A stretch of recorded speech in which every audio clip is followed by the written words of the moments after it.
Good afternoon. Thanks very much for joining. This is Michelle Savage with XBRL, and we are here for the FASB webinar on the efficiency and effectiveness review of the US GAAP Taxonomy.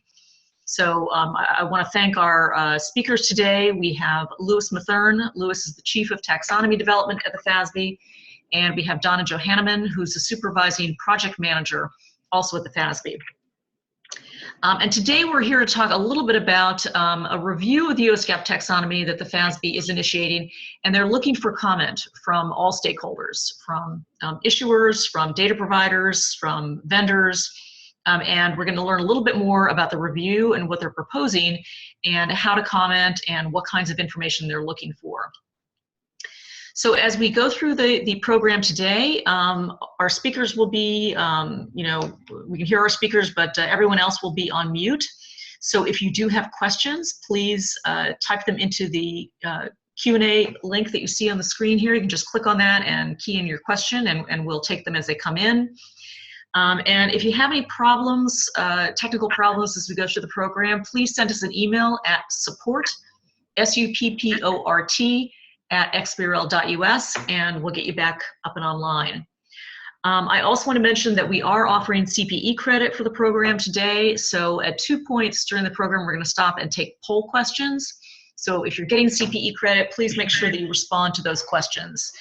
Just record your response, and then your certificate will come to you in the mail in a couple of weeks. So with that, I think we're going to go ahead and turn it over to Louis and Donna to get started. Thank you, Michelle. I'll start by thanking XBRL US for hosting this for us. We very much appreciate the opportunity to reach out to our shared constituency and and solicit some feedback on this invitation to comment. I'll also start with our required disclaimer. The views expressed in this presentation are those of the presenters, us, and official positions of the FASB are reached only after extensive due process in deliberation. So I want to start a little bit with why we are here, why we are doing this. The SEC made a request a few months ago to conduct an assessment of the efficiency and effectiveness of the taxonomy, and so that's what we have undertaken. We will be providing them a report that includes suggestions for improvement. Now, one of the key pieces of this is this invitation to comment, which was not a requirement per se of this order, but we thought it most important to solicit feedback from our stakeholders to make sure that we've considered all aspects of the things that we could do to improve the taxonomy. We need to have this to the SEC by early fall this year, so it's for the 2018 budget. And of course, it plays into the associated accounting support fee that supports the XBRL effort here at the FASB. Our outreach, again, includes this invitation to comment. We have various committees and advisory groups here at the FASB that we reach out to, and we're meeting with them, have met with them, and will continue to meet with them over the next few weeks. There are external organizations, organizations like the Data Quality Committee and other groups, the XBRL US Data Quality Committee and other groups. And then we're going to have a public roundtable in the middle of July, which after we've gotten our feedback from the invitation to comment, for which comments are due by middle of June, then we will discuss our initial findings based on that and other things that we understand at that public roundtable. So if that's something you're interested in attending, you should let us know. And it's really important to get some feedback in preparation for that, because it'll help us make it a much more effective meeting. And we're doing other outreach efforts like this webinar. So the ITC. So at the end of this session, our primary hope is to make sure that you guys have an understanding of what it is we're asking for in the invitation to comment. And this, what you see here is a broad sketch of what's included in the invitation to comment. But I also want to state that you shouldn't, and we're not expecting individuals or organizations to limit their comments to just what we're talking about in the invitation to comment. There's clearly, there's going to be things that we just have not anticipated, that we haven't thought about.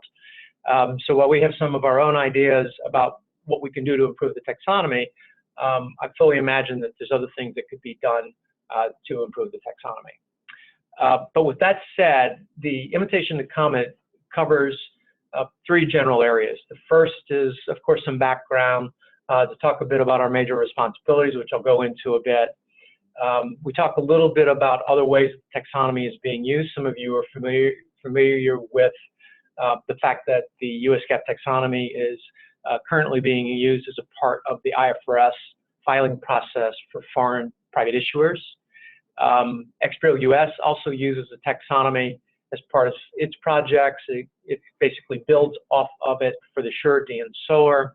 And there are also some filers. Microsoft is a notable case where they're tagging their earnings release on their web page.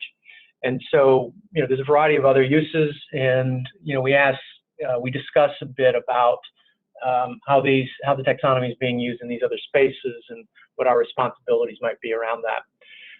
After that, the two main categories, and we'll get into these in some depth here, are around the potential improvements to the taxonomy. So we're really dealing with the meat and potatoes of the taxonomy here. So what are the design aspects of the taxonomy that could make it more usable, make it more effective? And so we'll talk about its design. Donna will talk about the references to the codification, various implementation resources. And then the second bucket here, or really the third bucket, is around our process for how we develop the taxonomy, how we expose it, how that synchronizes with the SEC process, how that synchronizes with the accounting standards. And Donna will speak about that in more detail. So it's important to first start any conversation about improving the taxonomy with an understanding of what our key responsibilities are. As I'm sure most of you appreciate, all of the things that go into or could go into improving the SEC XBRL project encompass more than just the taxonomy. There's a whole variety of things around, how preparers select the elements, and constraints around that, to other regulatory requirements. Our responsibilities are very much focused on the ongoing development of the taxonomy itself and doing what we can to facilitate data quality, improving data quality.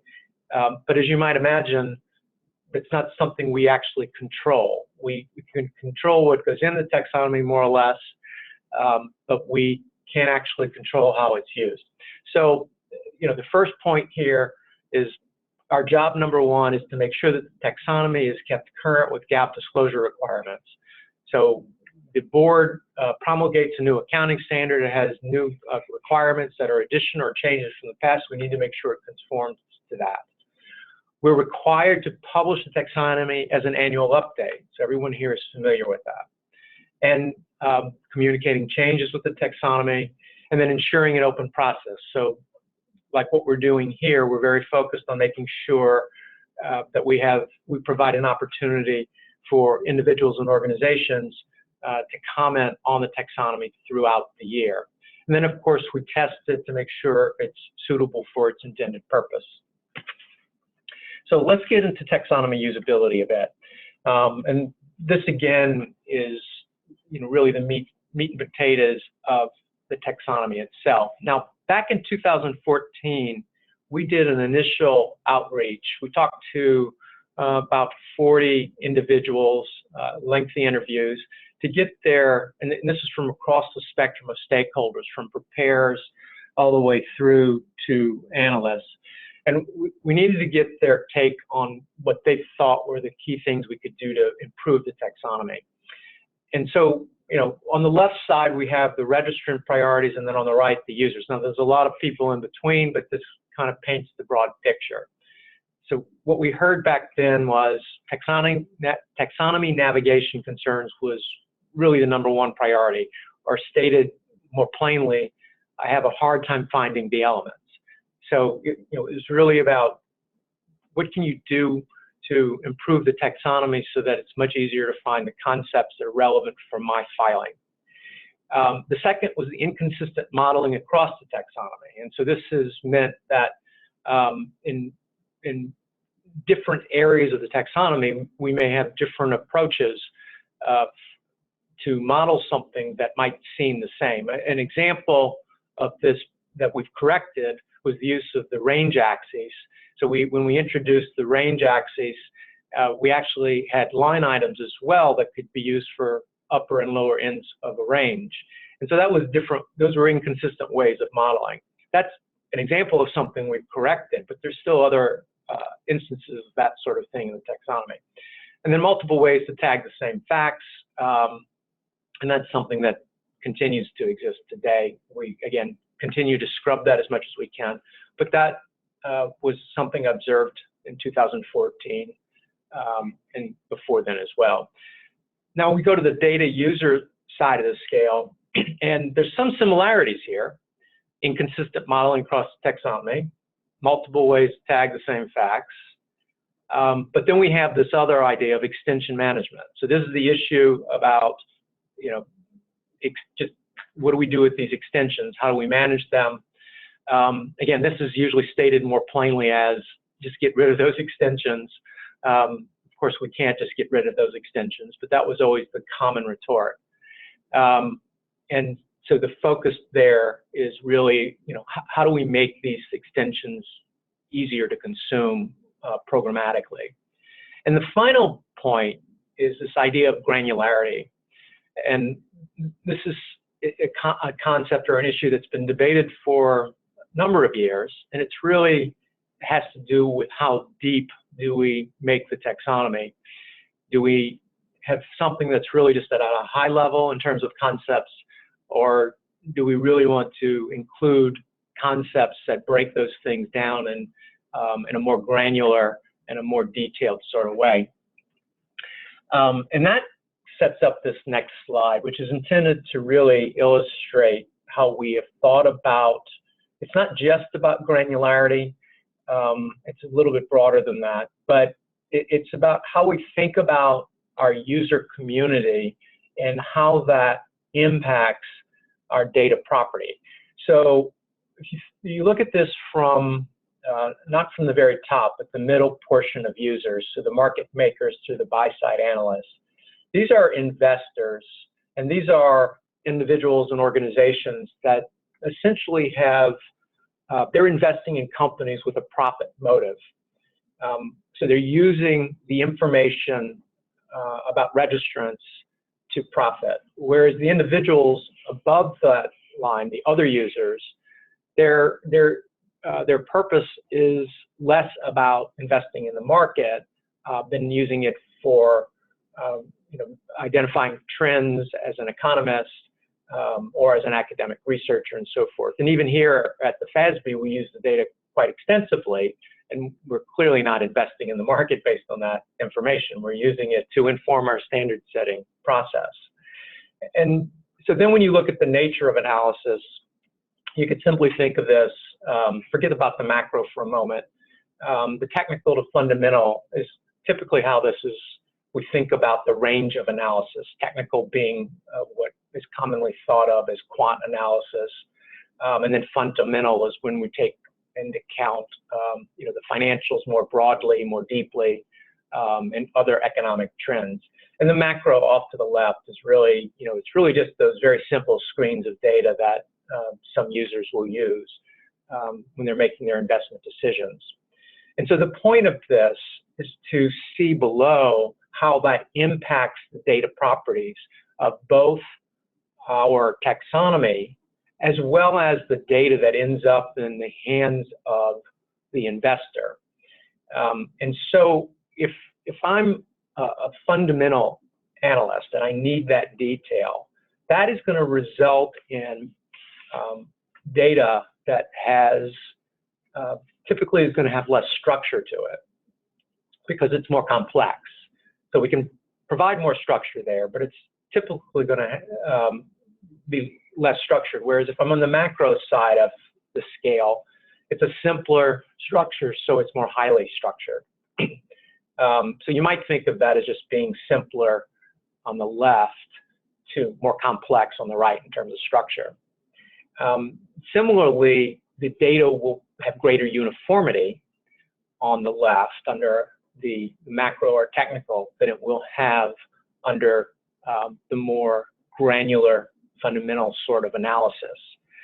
Again, the simplest way to think about the left is you've got a simple data set, be that just a balance sheet and an income statement, to give an extreme point. And on the right, you've got a very complex set of disclosures. And again, the data set will be larger with the fundamental analysis than it will be with the on the left side of the scale. And it's probably obvious that entity-specific disclosures, or what we all commonly refer to as extensions, are higher on the fundamental side of things than if we just had a simple structure on the left. And so this has driven a lot of the way we think about our modeling for the taxonomy. And I will say that historically, most of our effort has been on the right side of this scale. We have been focused on the fundamental analysis and making sure that the taxonomy structure supports that type of analysis. I will also say that as of recent, in the last couple of years, we have been trying to get more towards the middle, if not to cover the entire spectrum. We understand that there are needs that work from left to right, as you can see here, and we want to make sure that the taxonomy is effective across the entire spectrum of users. So there are improvements that we've been making over the last few years. Some of this started before we did those surveys back in 2014, but after those surveys, we worked in earnest on a variety of things. And so we had some simplification initiatives. You may recall some of them focused on lowering, making the taxonomy easier to navigate by getting rid of some of the low-use elements, the multiple ways of tagging, so on that we talked about, a variety of technical improvements. We started, I guess it's been 3 or 4 years now, we started with the implementation guides. It's been a while now. And, we continue with those. They seem to be well received. We've also included guidance in the taxonomy now with the taxonomy implementation notes. The change notes are in there. So we continue to push in that direction.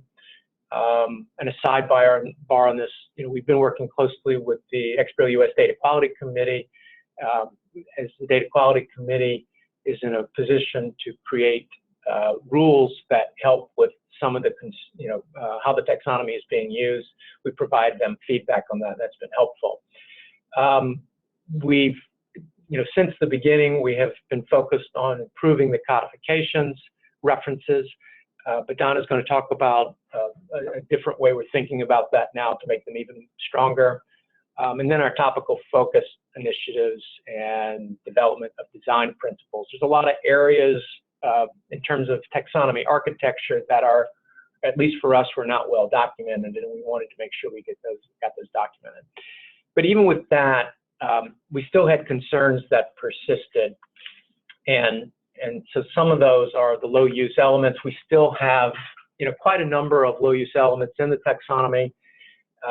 Part of the reason we haven't gotten rid of them, and it's not as simple as one reason, but the one I will share for today is that, if an element is used and there's not an adequate replacement, it's better to leave it in place than to get rid of it, at least based on our current criteria. So those, we still have quite a number of those. Dimensions being used in multiple ways. This has been something we've been focused on for the last couple of years, and I think we've got a clear path forward. Dimensions have been used for, were originally conceived as a disaggregation idea, but they've been used for other purposes, other attributes or other properties of the data. And we're trying to clean that up. And then elements providing multiple ways to tag the same facts.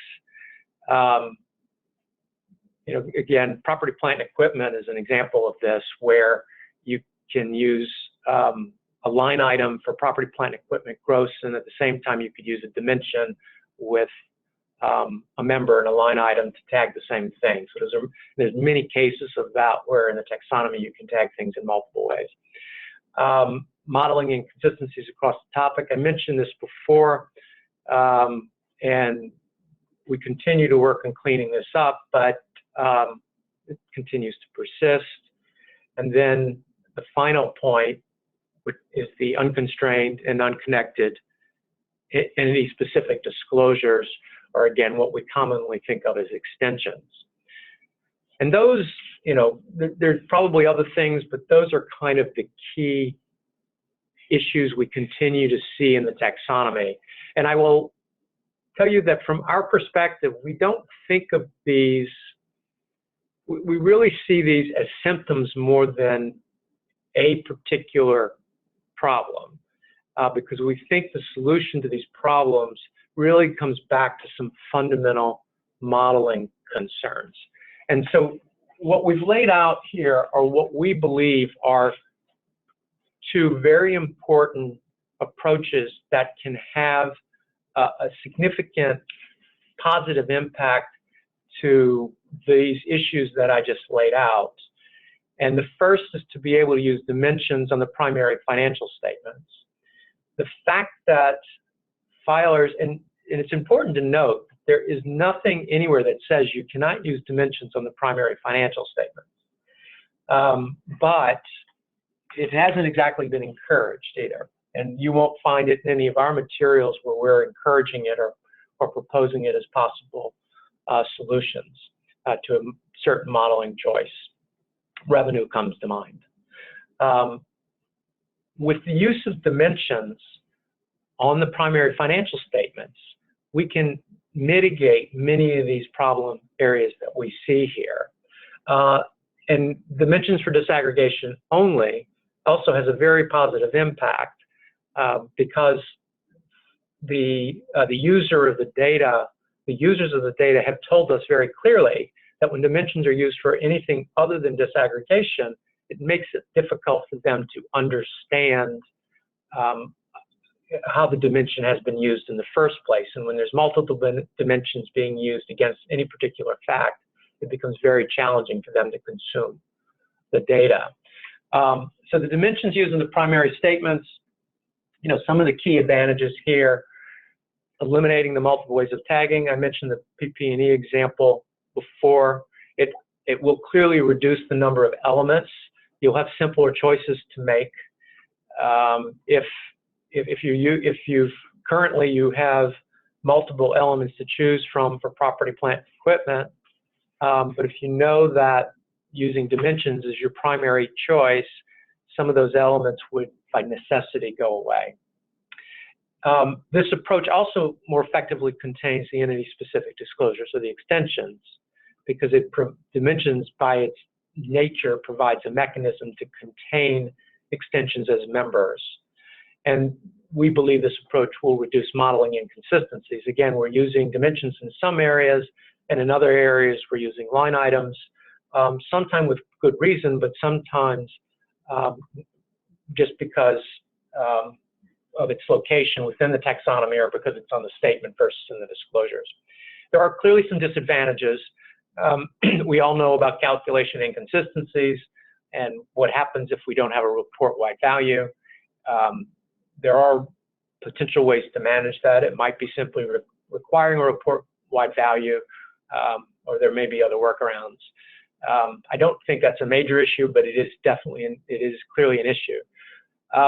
The one here that probably concerns me the most is the risk of registrants misapplying dimensions. So if we simply said you can start using dimensions on the statements tomorrow, that might be kind of messy.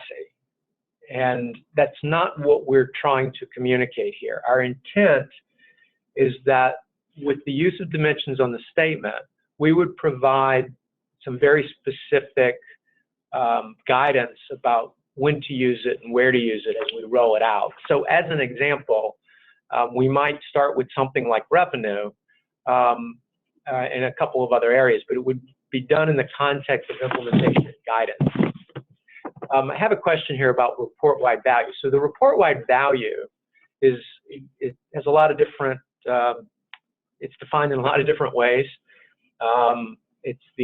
Oftentimes it's called the entity-wide value, or it's the default value.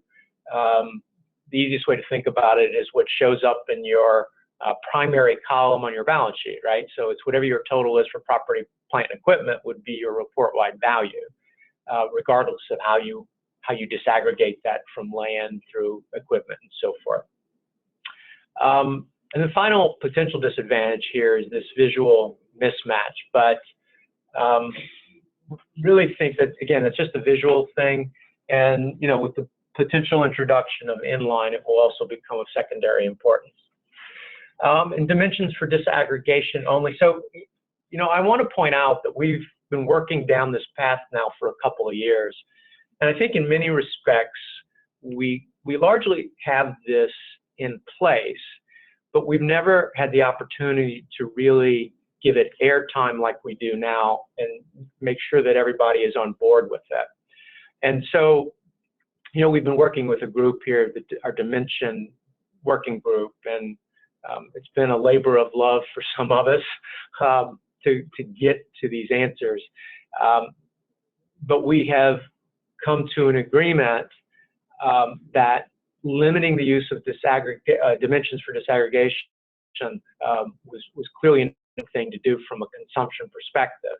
And all the modeling we do going forward will be done with that in place. It results in simpler hypercubes. Those hypercubes, or the tables, will have fewer dimensions, and that's easier for data users to understand. The disadvantage, our current modeling approach adopts modeling changes prospectively for new ASUs and topical projects. So, I talked before about getting rid of inconsistencies.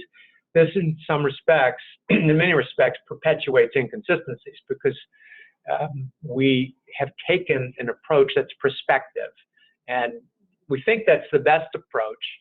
But if our stakeholders thought it would be more effective to make all of these changes across taxonomy in one fell swoop, that's the sort of thing we want to hear.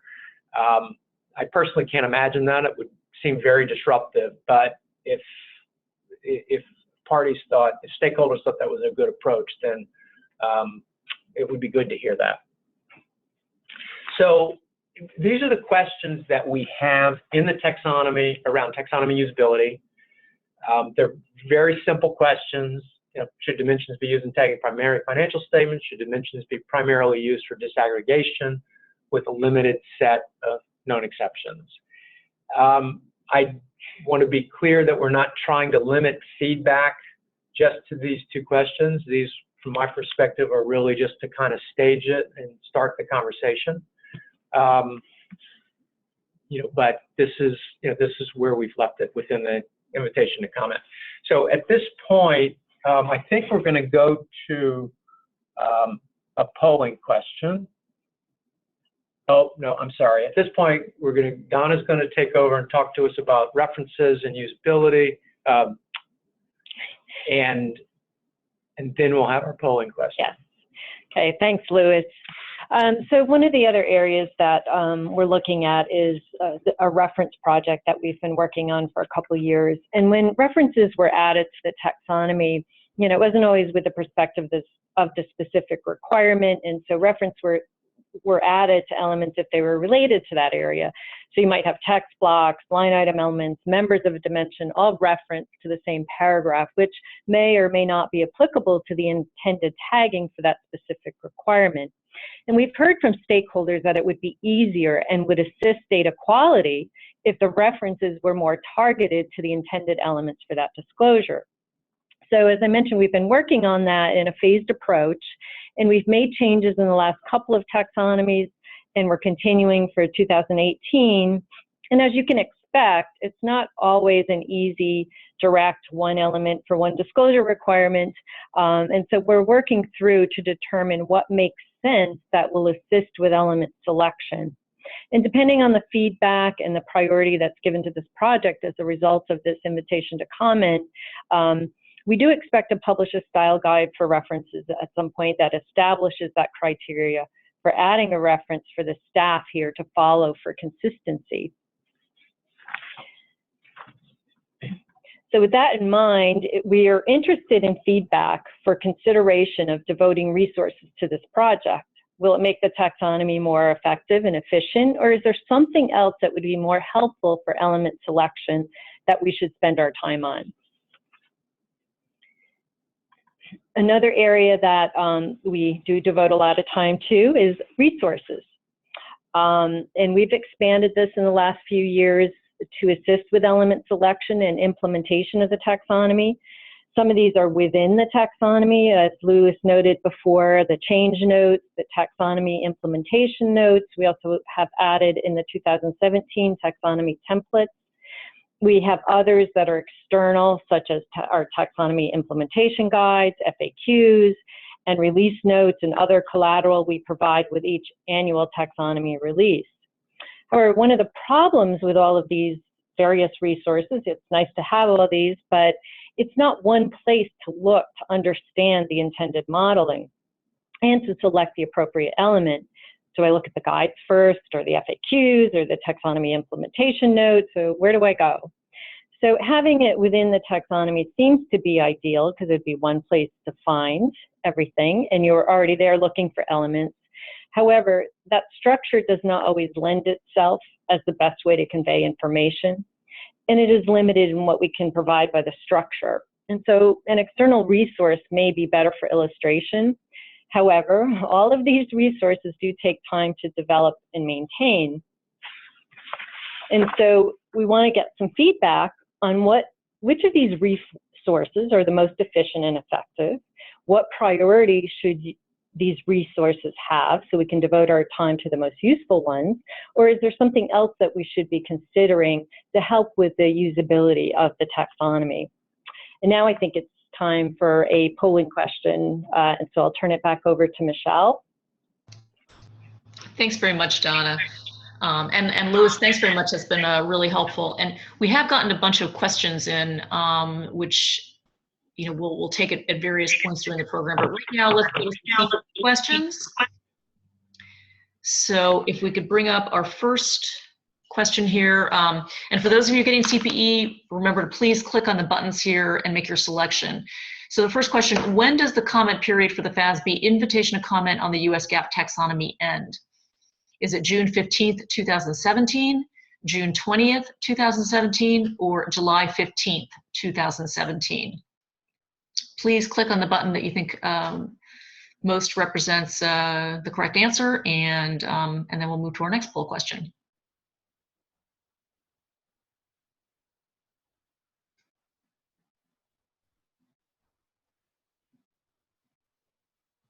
Okay, we'll just give it a few more seconds here.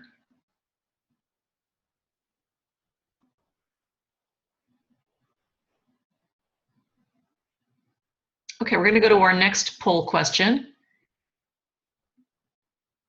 What are registrants' top priorities as pertains to improving the efficiency and effectiveness of the US GAAP taxonomy? Is it granularity, navigation, or extension management? Again, please click on the button that you think is most accurate and submit it. And this will be the last poll question that we do right now, and we have 2 more coming up at the end of the program. So make sure you stick around so you can answer those poll questions for CPE. So we'll shut this down in just a couple minutes here.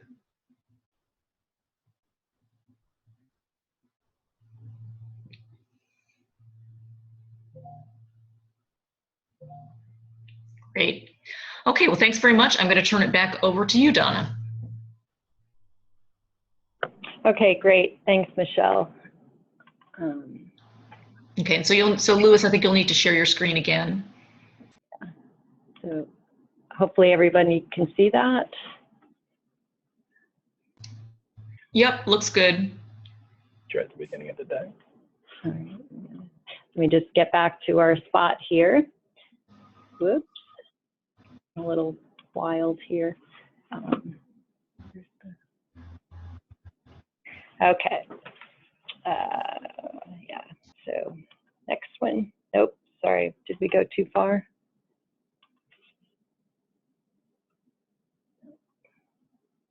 Okay, here we go. So the second area of review is around the process we go through to develop and maintain the taxonomy. So one of the main sources of changes to the taxonomy is from accounting standard updates. And as Louis mentioned earlier, one of our core responsibilities is to keep the taxonomy current with GAAP. So how we do that is we assign each codification topic to a taxonomy staff member, and they're responsible for monitoring the progress of the FASB's technical projects for that topic, soliciting and analyzing stakeholder feedback, assessing effective changes on the taxonomy, developing those changes in the taxonomy, testing them, and preparing any resources that we might have for those, such as taxonomy implementation guides. Ideally, this is happening at the same time as illustrated by the chart, but in reality, it is not always in sync. Also, as you can see in the chart, an ASU may be final when it's issued, but the taxonomy changes then still progress to the annual update process after that. So the changes for the final ASUs are then generally incorporated in the next release of the taxonomy, depending on effective dates. It's added to a development taxonomy, which is visible on our website for comment through the Taxonomy Online Review and Comment System, or TORCS. However, they're not available for use until the SEC acceptance. These changes are in the draft taxonomy, which goes through the public comment period for 60 days, starting September 1st. This then becomes the proposed final that's sent to the SEC for review and becomes final upon SEC acceptance. The problem is, particularly for ASUs that are effective upon issuance or have early adoption provisions and people want to adopt, the changes are not in an accepted taxonomy. The process for the accounting standard updates happens throughout the year, but the taxonomy is only accepted on an annual basis. So another problem is the 60-day comment period is not always enough time to evaluate the changes in the taxonomy. We had over 800 changes just for ASUs for the 2017 taxonomy. And the time our staff needs to develop and prepare that draft taxonomy and collateral inhibits our ability to stay in sync with the standard setting process and keep on top of evaluating the changes from ASUs in order to provide feedback to the project teams for those structured data considerations. And that may result in suboptimal modeling in the taxonomy. To improve that process, the changes to the taxonomy needs to be concurrent with the standards. We need to increase that symmetry from the current process, which sometimes we're close, but other times we're not. And the benefit from that is increased consideration of the digital reporting requirements in the standard setting process, timelier understanding of the requirements so that we can model them more effectively and consistently, and elements and resources that would be available for filers when they adopt. Now, they may need to be extensions until acceptance, but it would be a more seamless transition if the element name is the same that's used for the filer's extension in what becomes in the GAAP taxonomy. However, it's important to note, we can't stop improvements to GAAP as the board needs to be responsive to stakeholder needs. We can only try to improve the process for the changes to the taxonomy. Another potential improvement would be to replace the 60-day comment period with an exposure process that is concurrent with the ASUs. The changes to the taxonomy would be exposed with the ASU for exposure drafts and again for final. This would happen throughout the year, and we already have a mechanism in place with our TORC system that could accommodate that periodic exposure. And this concurrent process would help avoid a condensed public comment period.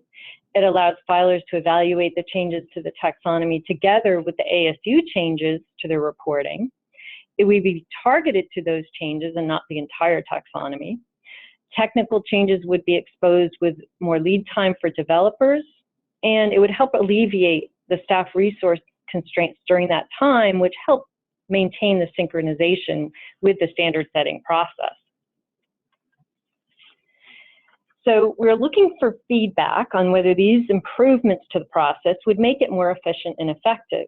Should we embed the taxonomy process closer to the standard setting process and have targeted periodic exposures instead of a 60-day comment period?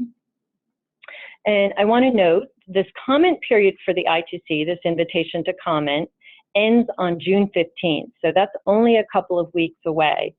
Now, as you saw as we went through, there are specific questions for each review area, and we do have a general question for additional suggestions. And so we're encouraged responses to all the questions, but we know there may be only familiarity with certain areas, and we're interested in any feedback or other suggestions that we have not included in this document. So we look forward to your feedback, and I think it's time for some more polling questions. Right, Michelle? Sounds good. Thanks very much, Donna. Yes, we're going to take 2 more poll questions right now. And then I think we'll have time for some of the questions that have been coming in. Okay, so the first poll question, you should be able to see this on your screen. What is the deadline for the FASB to complete this efficiency and effectiveness review? Is it immediately after approval of the FAF 2018 budget, prior to FAF's approval of the 2018 budget, or prior to FAF's approval of the 2019 budget? So please click on the button you think is most appropriate. And then we'll move to our last CPE question.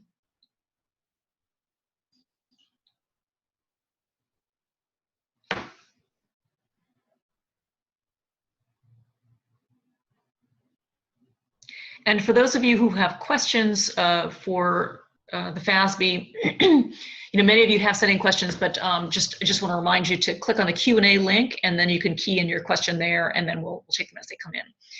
Okay, then the last CPE question is, the FASB is considering replacing the current 60-day comment period with choice 1, no comment period, choice 2, an exposure process that corresponds with the required adoption of GAAP improvements, or 3, a 90-day comment period. So please click on the link that you think is most appropriate to record your response.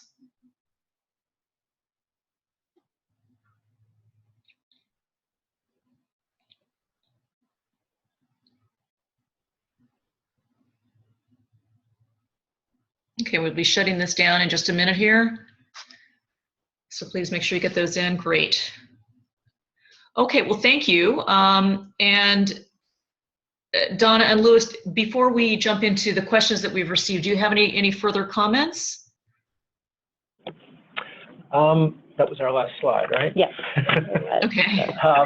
No, I think we're ready to, to jump into the questions and, see what we have at this point. Okay, great. There's a couple here that really kind of similar subject matter, different issue. The first is really about, well, the first question is, how would you represent successor and predecessor information on the balance sheet and income statement if you don't use dimensions on primary financial statements? And a separate but related question is using successor, predecessor information as an example, which is not a disaggregation. How would you represent that information if dimensions are only for disaggregation? So the first one is, focusing on our position that I think it's in response to what I said earlier, that dimensions are discouraged from being used on the statements. I think it's important to note that there are some exceptions to that. But what has been, so one of the common examples of that are common stock, Class A and B. So there are some clear exceptions, but as a general policy, it's discouraged.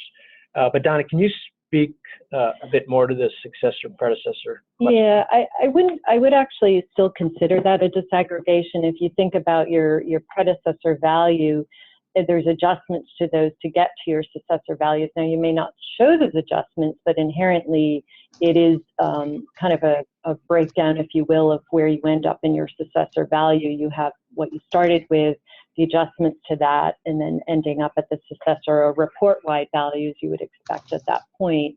So I don't think we would not consider that a disaggregation from that perspective. When we talk about disaggregation or not, we're thinking more about, attributes that you might apply to a fact that's not a disaggregating property. So I might say all of my stores are in New Jersey. So I'm not really disaggregating anything. I'm just kind of telling you a property about that fact. And so that's where we're kind of making that distinction between a disaggregating and a property, if you will, or a non-disaggregating. So we have another question here. It said, I love this question. People seldom ask about some of the stuff we do in the back room. So it says, how do you test the US GAAP taxonomy to make sure it's working correctly? Do you create filings to see that everything works? Yes, we create. We have always created sample instance documents that we provide to the SEC on an annual basis to make sure the taxonomy is suitable for intended purpose. But I will tell you, more important than that is that we create sample instance documents throughout the year and they're not full filings, but they're intended to replicate the modeling that we create for any given new disclosure requirement. So we want to make sure that it works as intended. And again, what we frequently do there is we will model it in 2 or 3 different ways so that we can see what works, what doesn't. It's one thing to blue sky an idea. It's a whole other thing to model it out and make sure it works the way you expect it to. And then we take that to our taxonomy advisory group and hash it out in terms of what we see. The other place that you can see this is on our website for our implementation guides. So our implementation guides have historically been made available in a PDF format, but we now make them available. They're not all available yet. We're still working through this, but we're making them available in an inline format. So you can find that on the website. And what accompanies the inline format are the instance documents. So if you look at our segment implementation guide as an example, you're going to see that it has an inline implementation guide. So you can view it in the same way you would view an inline XBRL filing. And you can hover over, the tagged values and see where the elements are. But you can also download the related extension taxonomy and instance document, to see what the modeling looks like with real data, or well, with our real data, our real fake data. Our examples. Our examples. Which a lot of times are based on real data, as we look at a lot of filings. So there's a question here about if dimensions are no longer used for properties other than disaggregation, would there be a significant increase in line items to incorporate these properties? And I say it may. If you look at some of the modeling we did in the 2017 taxonomy, particularly around pensions, the remodel there, and we have some in leases as well, and around the restricted ASU for restricted cash, we did add what we call extensible lists. And those lists are intended to be able to convey those properties when they're not a disaggregation. And there's a number of examples in the retirement benefits implementation guide, which the PDF is available on the website. We're working on the inline version for that one. It is quite lengthy, so it is taking us a little longer to get that one all through that process. But that it did add some additional line items there, but it is making it clear for consumers of the data what information is disaggregating and what is just information about something, which is just providing an attribute. So we have a question here. Why don't you make those testing examples, so the instance documents I was talking about before, why don't you make those testing examples visible to stakeholders? So I think I've effectively answered that, but let me just reinforce. The information that we're making available through our implementation guides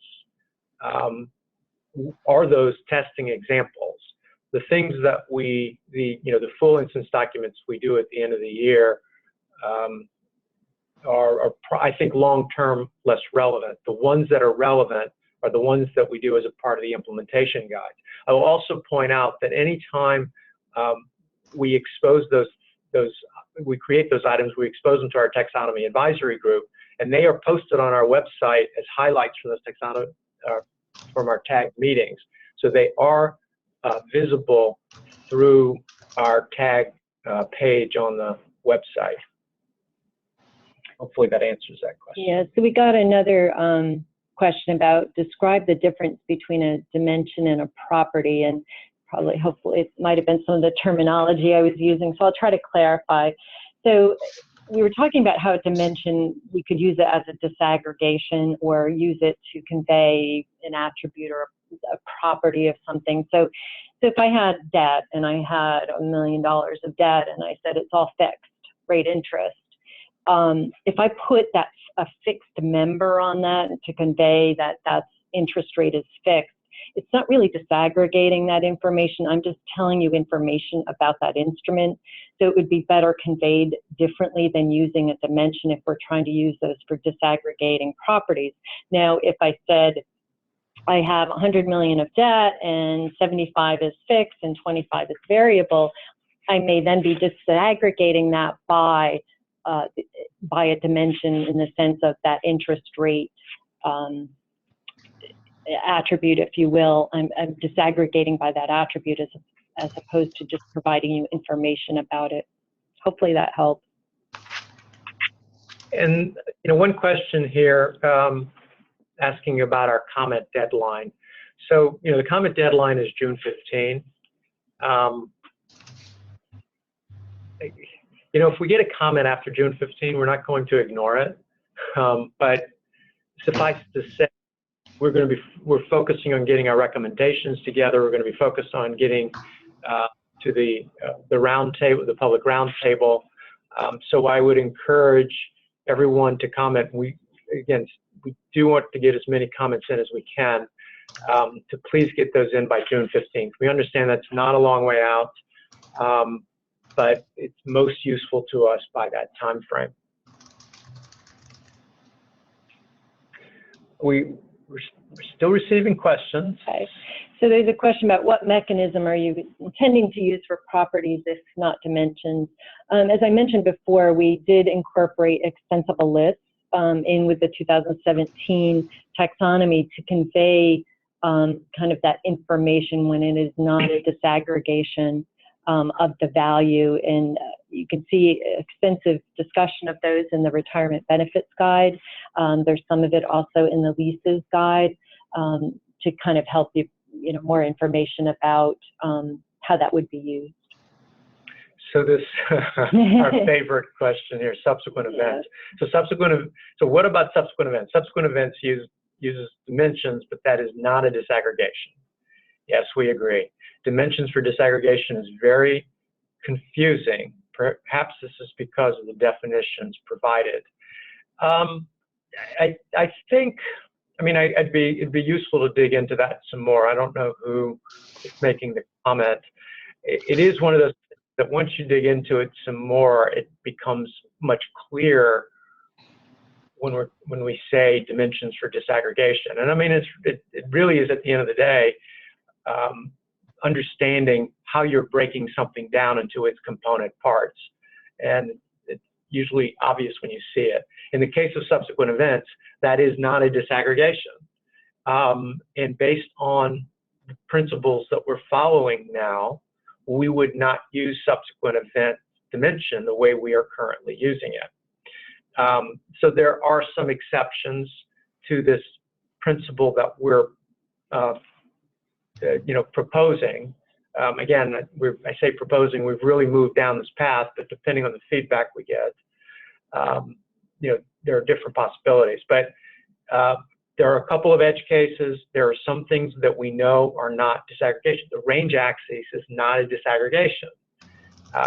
So there are edge cases, but we can look at those as exceptions, and we can work with the model where pretty much everything else is used for disaggregation. And if it's not a disaggregation, then it goes on a line item, either as a standalone line item or as the extensible list that Donna was talking about before. And the extensible list is a very powerful mechanism to contain these properties. And I think, that is a good point. And we did get some feedback on the subsequent events. Consumers don't really like that being as a dimension. We do recognize in the case of, the range access and the subsequent events, they would never kind of have that dual purpose where they would never be used for disaggregation. They are only to convey that information. Where I think consumers really have trouble is when something can be a disaggregating property. So in the case of fixed and variable interest, or it can just be conveying information about something. So in the example I used before, where I just say my 100 million is fixed rate debt, I'm not disaggregating it, but then I might, in another case, disaggregate my debt by the type of interest. So that where that attribute can be used for different purposes, it gets very confusing, where we recognize there are those cases where they're not disaggregating dimensions, but they have a very specific used one way or the other. They're only used for a certain purpose. So the questions keep coming in. So just following up on the question about mechanism, if I have a fact in context X that I want to the property on, does that require that a second fact in that same context to be an extensible enumerated value fact? So if I understand the question, I think I do, the answer is yes. So the point being that if I've got, what's a good example here, Donna? If I've got your debt example, if I'm disaggregating my debt by type, right? So I've got a dimension for that. But if I need to indicate some other property of that debt that is not a disaggregating property, otherwise it's a property of the debt, I'd have a primary line item, which could very well be an extensible list line item, and would have the enumerated list of options. It might be secured, unsecured. It could be a whole variety of different things that would be on that second fact. That is, I think they're getting at in this question.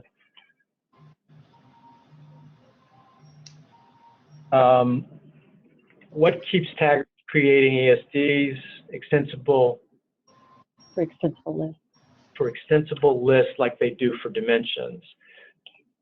The SEC doesn't allow that. That's a real simple one. You're just not allowed to do it. The period is not a disaggregation. Right. I think reporting entity is not a disaggregation. There are many dimensions that are not disaggregations, and I think, like we said, we realize there are some, range access, subsequent events, the legal entity. There are things that may not be used as a disaggregation, but they tend to have specific uses. And as I said, a lot of times they're for that use, and they're not sometimes used for disaggregation and sometimes used for a property in most cases. Now, there could be edge cases, and as we work through, it will determine if there's another way we can convey that information. Yeah, we've had this question has come up in other conversations before about the terminology of disaggregation. It's simply the idea of, the inverse of a disaggregation is the mathematical roll-up of components into a report-wide value, for example. But we've been using this terminology and within XBRL International and in other circles, so maybe we just need to be clear about the definition. But the simplest example of what we call a disaggregation is in the segment disclosure, when you disaggregate revenue by reporting the reporting units, the business segments. That is a classic definition of a disaggregation, or revenue broken down by product line. Those are classic definitions of disaggregation as we're using them.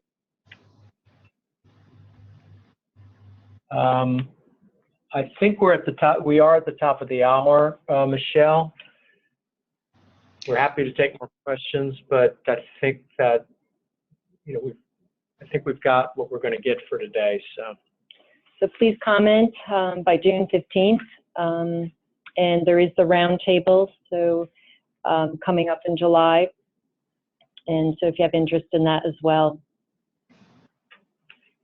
Right, and I think we did get a question about having access to the presentation. Is it possible for us to post that on our site? Certainly. Okay, great. So we'll make a PDF of the presentation available up on our website, along with an archive of the program, and we'll be sending that out to everybody tomorrow. So if anybody missed it or wants to hear it again, you know, you'll be able to. Okay, well, all right. Louis and Donna, thank you so much for giving this review of the review, and you know, giving people some good ideas about how to comment. And please comment. You know, there's still time to comment, and you know, the more input we can provide to the FASB, the better the taxonomy is going to be, and you know, working for all of us. So thank you. That's right. Okay. Thank you. Michelle, thank you, and XBRL US for hosting this. Much appreciated. Absolutely. Thanks very much. Bye now. Thanks. Bye.